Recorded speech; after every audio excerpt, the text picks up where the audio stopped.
Hey guys, welcome back to 5,000 Miles, where we do reactions and reviews. My name is John. I'm over in Philadelphia. And I'm Vince, and I'm 5,000 miles away on Maui. And we're here today to take a look at Season 1, Episode 7 of Pluribus, which is cruising along, brand new show. We're having a blast reacting to it. We are approaching the end of the season. We know that the hive mind is on a starvation trajectory. We know that they are unable to assimilate the unassimilated unless it's a very invasive procedure, which they need permission for. And that we know that the character in Paraguay is heading towards Carol. That is where we're at, Vince. How you feeling about everything? Yeah, last episode was really awesome. We got a whole bunch of really cool information because one of the things that Carol has been upset about this entire season is the fact that they were going to eventually assimilate her. And now she has a brand new outlook on life because she finally found out that they can't assimilate her without permission.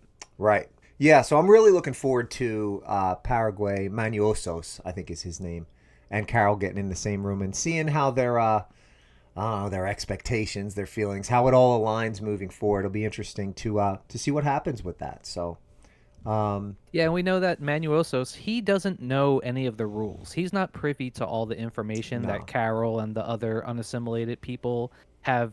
They know everything that's going on. Yeah, he only this knows guy what he got from the one Carol video, the first one. from Carol's video. Yeah. Yeah, exactly. So he doesn't he's completely in the dark about how the hive mind works and whether or not he can trust them. He's very still distrusting of them. So I can't wait to see his journey and see what happens this week. Yeah, and don't forget about the radio frequency thing. That's definitely going to play in that little 8613 radio frequency that we are speculating, or you initially speculated. Hey, that's probably the frequency on which they're operating, and maybe the key to breaking their collective consciousness. So don't forget about that little thread. This is episode 7 out of 9. So after this, we're only going to have 2 episodes left. So let's dive in and watch episode 7. All right. You ready to roll? I'm ready. So this is her on her way back from Las Vegas, I guess? I guess so, yeah. Just cruising along in her cruiser, out and about. She's like Nicolas Cage. She's leaving Las Vegas. But after everything that's happened, So I definitely, by this point, would have asked them to shorten the message. I need pump number 1 turned on. Yeah, just change the message to, But, hey, Carol, leave Hi, us Carol, a message. this is the hive mind. Leave a message. We've made our point about you needing space. I think we can move on I've from heard it the 1,000 damn... times. we can move on from the damn recording. Oh, she's going to set some fireworks off. It's the end of the world as we know it. It's the end of the world as we know it. Okay, so at least she's got a little bit of like a sense of humor about this, right? As we know it, and I feel Fine. I feel pluribus. Okay, so we're seeing a little bit of the emotional improvement, if you will, I guess, from Carol finding out about the fact that she's free and that her life is her own. So now she's getting fireworks, singing songs. Yeah, I'm sure she feels like a huge weight has been lifted off of her shoulders. Yeah. bum bum bum bum bum bum bum bum. Oh,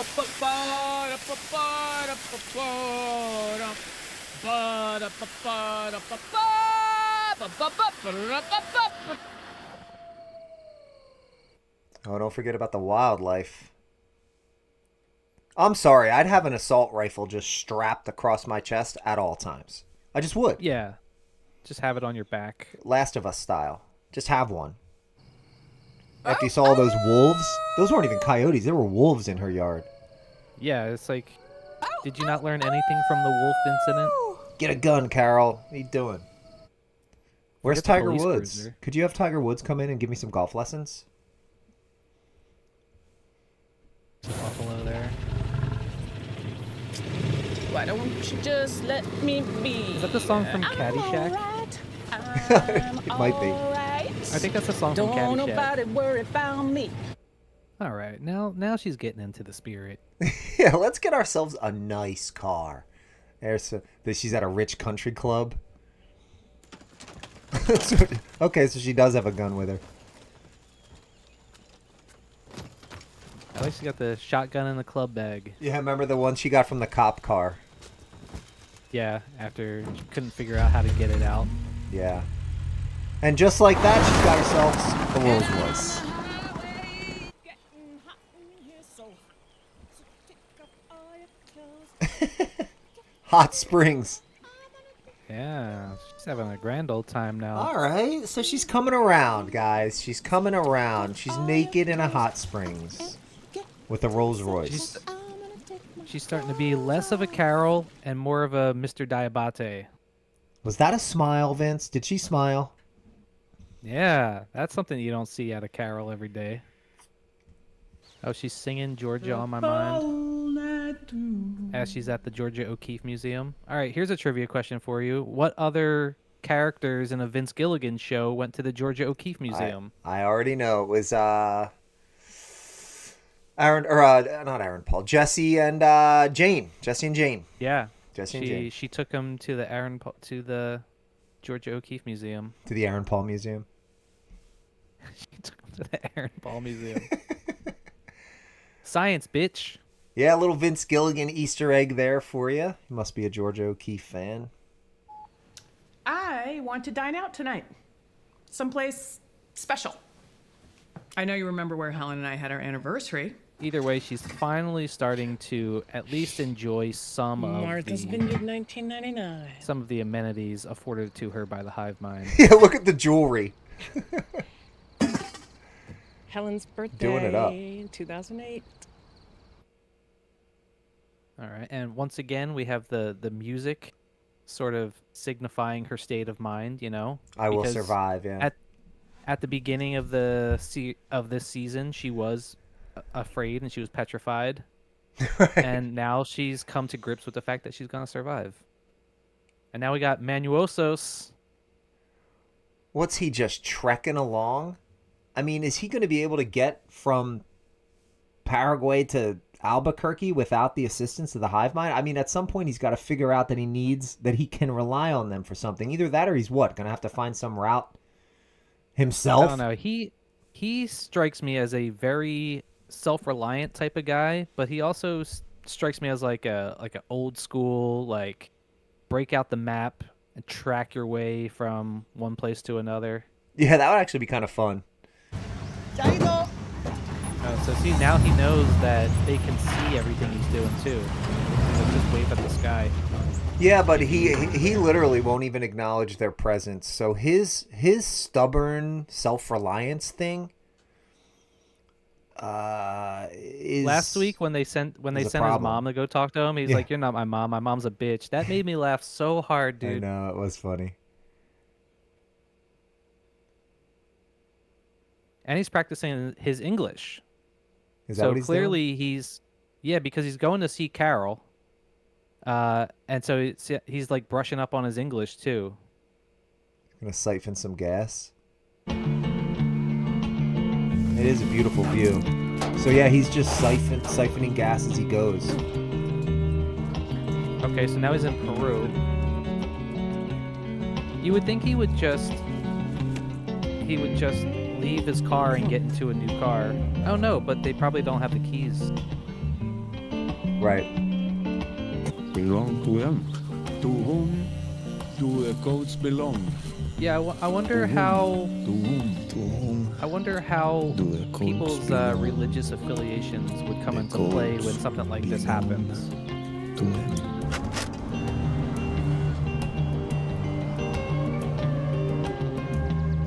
Dude, if you are here, you took a wrong turn. This is like a Walter White level of stubbornness. Oh, I can God. see Walt doing this. Cargar con ellas. Yeah, this is the point of no return. Por favor, Manousos. Te podemos llevar a donde quieres ir. Wow. So he says, "You cannot give me anything because all you have is stolen." So That he might really- be that religious background way of looking at it, like a really strict morality stance on what they're doing. It's like you Yeah, stole but, everybody in the world's consciousness, and you're not allowed to have any of this stuff, and I resent you for that. Big time. Like, I Yeah, mean, he he's doesn't view this as like like Mr. DiBiase is like, yeah, give me this, give me that. But in his state of mind, he's like, no, everything that you have, you stole from these people. And so I don't want any part of it. Get away from me. Yeah, he this really is sees them as like evil kidnapping, like assholes. Whatever. It's a morality issue for him. Yeah. If I found myself in this situation, look where he is. This cannot be the path of least resistance. And I've got myself. Ooh. Ooh, almost took some spines to the face.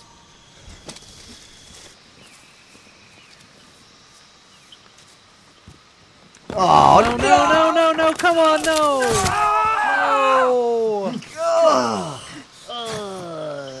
All right. Dude. Yo. Oh. All right.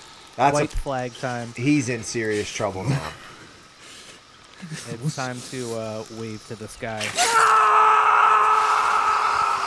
It's hive mind time. But he doesn't know that he can... Oh, I guess he could just wave at the sky, right? That's what they said. Yeah, wave I mean, at they the sky. told him if you need anything, wave to the sky. Yeah. They're probably watching every move he makes. He does have... There's probably a bunch of dudes like 10 meters behind him. Yeah, but here we are hours later, right? Because that happened when the sun was up. Now the sun's down.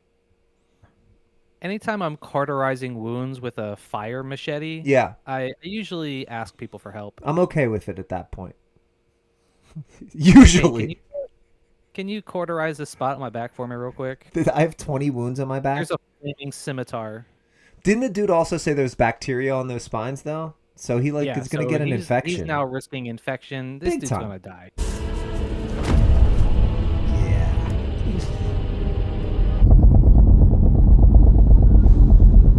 At all. Yeah, they got the best search and rescue teams on the planet, at least. 12 to wow. 48, so this is like... That's like a month in the future. Yeah, more than a month later. There's much less painless ways to die than getting shot in the face with a firework mortar. Come on. The point is she's not in a good space. She is definitely at the end of her rope.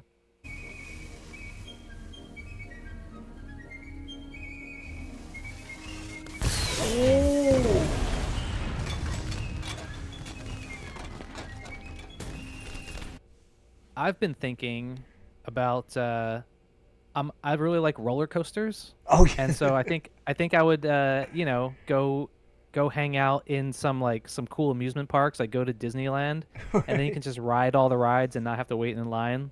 Like Cartman Land. Like Cartman Land. Yeah. The South Park. lines! Oh, the lines.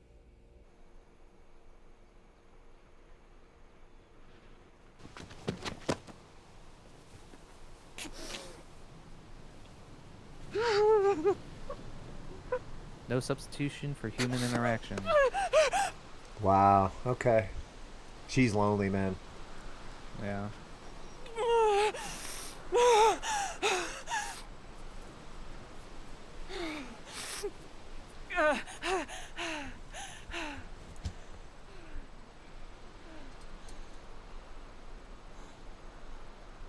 Come back.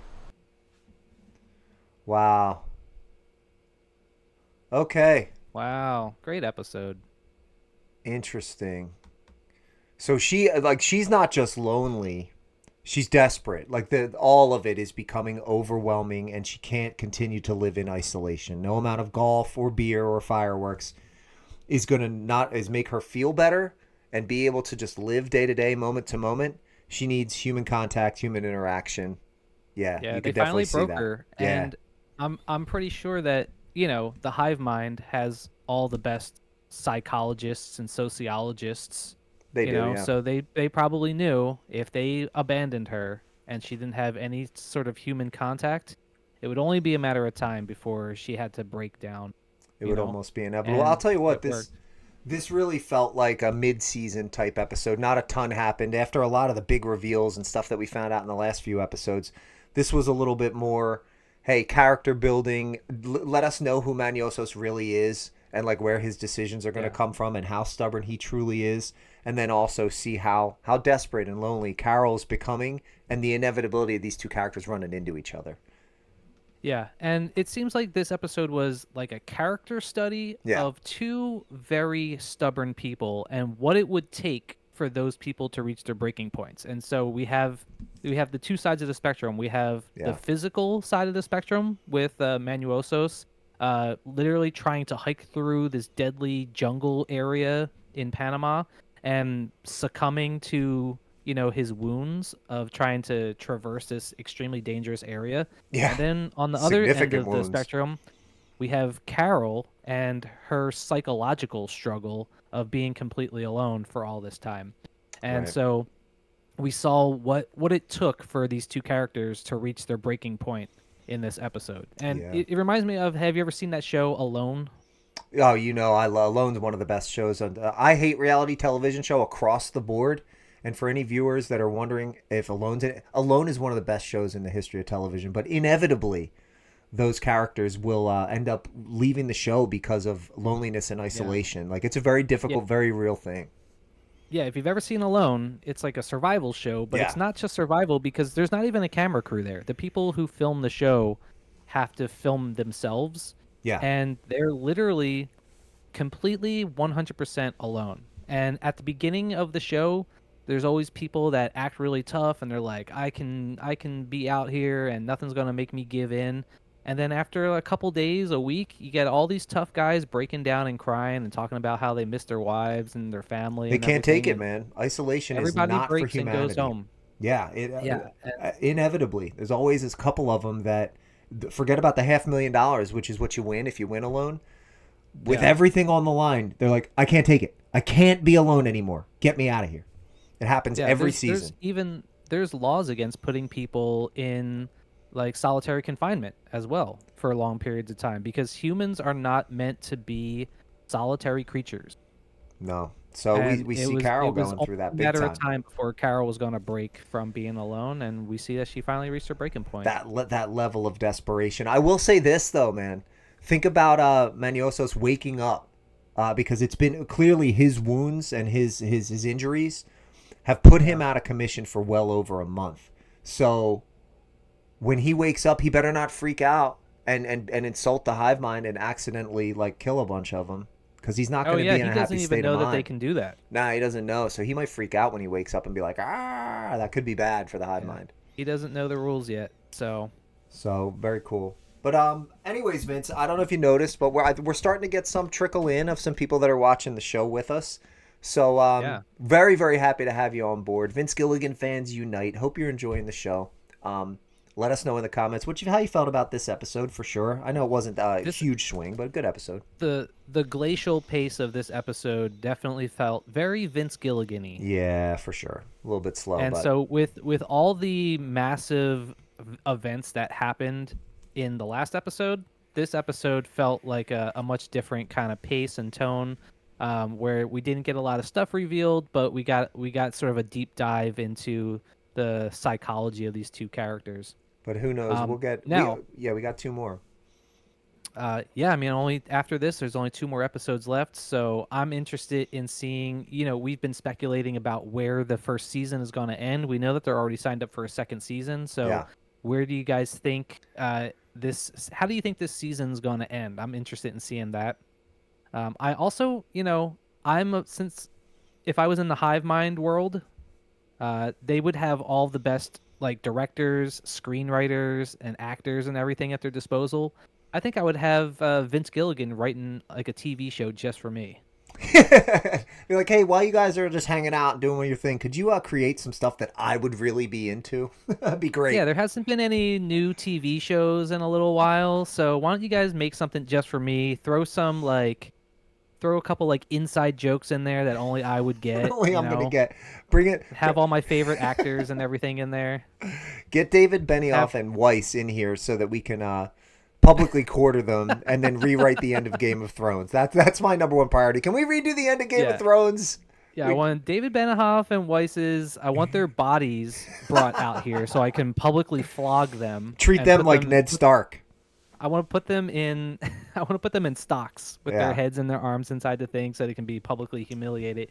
And then, I would use the hive mind I'd get all the actors from Game of Thrones, and we're gonna redo like the last 2 seasons of Game of Thrones. Sure. We're starting over again. We're gonna rewrite it all. We're gonna have George R. Martin finish writing the books. Yeah, So we'll finish up God, the source what an asshole. material. Yeah, for sure. That's hilarious. So yeah, that would be one of my number one priorities. Is last 2 seasons of Game of Thrones are getting redone with all the original cast, We gotta and fix it. going to all the amusement parks across the country. Yeah. So, anyways, yeah, we got 2 more episodes here to the end of the season. Very excited about it. Vince Gilligan, if I know anything about him, he'll suck you in, right? Little slow world building thing, and then and then all of a sudden it's gonna be Walter White blowing up Tuco's drug den with magnesium or whatever. Like out of nowhere, something huge is gonna happen in these next 2 episodes. I think, you know what I mean. That's just what he does. Can't wait to see what's gonna happen next week. He'll bring us in. So yeah, guys, hope to see you next week for the next 2 weeks for the last 2 of Pluribus. Hope you're enjoying it as much as I have, or as much as we are. Vince, you want to take us out? Yeah. So let us know what your predictions are for the rest of the season and how the season's gonna end. Put those in the comments. Let us know if you were unassimilated. You know, what would you be doing in this world? What would you have the hive mind doing? You know, what would you be doing for fun? Let us know in the comments. And you know what? We love making these videos. We appreciate all the subscriptions that we've been getting. So if you could just like and subscribe, that helps us out so much, guys. It doesn't cost you anything, but it means the world to us. So if you want to join the 5,000 Miles Hive Mind, all you got to do is like and subscribe. That's right. We'll do the rest. Appreciate it, guys. See you on the next one. All right. Bye, guys.